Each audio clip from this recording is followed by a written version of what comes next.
ছিল ছোট্ট রিমি। ক্লাস 2তে পড়ে। খুবই হাসি খুশি মেয়ে।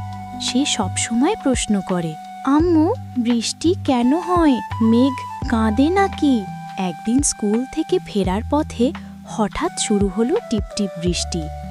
রিমি তো খুশিতে লাফিয়ে উঠল। তার নতুন রঙিন ছাতা নিয়ে সে রাস্তায় হাঁটছিল। ছাতা খুলে বৃষ্টির ফোঁটা গুনছিল, 1 ফোঁটা, 2 ফোঁটা, 3 ফোঁটা। এমন সময় পাশের মাঠে সে দেখতে পেল একটা ভিজে যাওয়া চড়ুই পাখি। পাখিটা ঠান্ডায় কাঁপছিল। রিমি ছুটে গিয়ে তার ছাতাটা পাখিটার উপর ধরে রাখল। পাশ দিয়ে যাওয়া দাদু হেসে বললেন, তুই তো দেখি একেবারে বৃষ্টির বন্ধু হয়ে গেছিস। রিমি জানতে চাইল, দাদু, এই বৃষ্টি কোথা থেকে আসে?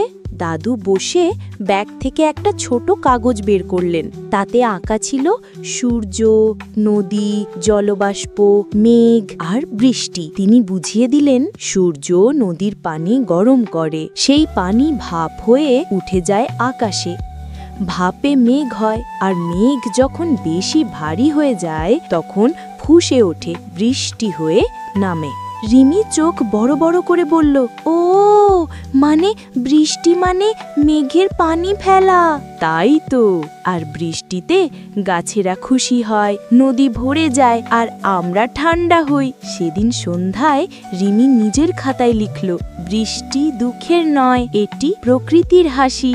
আমরা যদি বৃষ্টিতে ভালো কাজ করি তাহলে পৃথিবী হাসবে। তারপর থেকে রিমি বৃষ্টিকে আর ভয় পায় না, বরং বৃষ্টি নামলেই সে বলে, চলো ছাতা নিয়ে রঙিন পৃথিবী দেখি।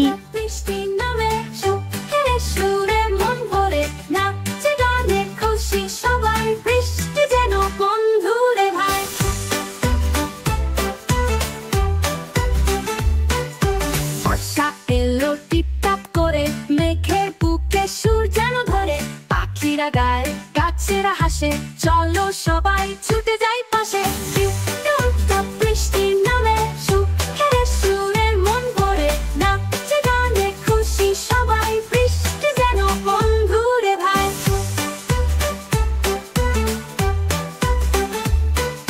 ছোট্ট মিঠু হাতে ছাতা, পায়ে পরে লাল পাতা, টুকটাক সে চলে পথে, বৃষ্টি সুরটায় মোহে।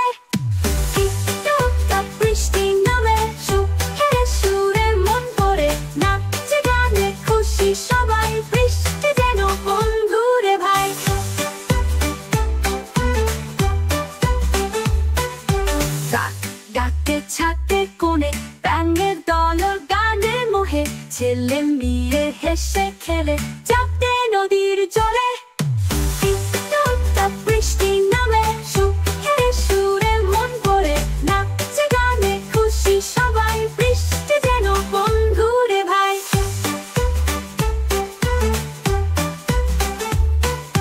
বর্ষা এলো টিপটাপ করে, মেঘের বুকে সুর যেন ধরে, পাখিরা গায় গাছেরা হাসে, চলো সবাই ছুটে যাই পাশে। ছোট্ট মিঠু হাতে ছাতা, পায়ে পরে লাল পাতা, টুকটাক সে চলে পথে, বৃষ্টি সুর গায় মোহে।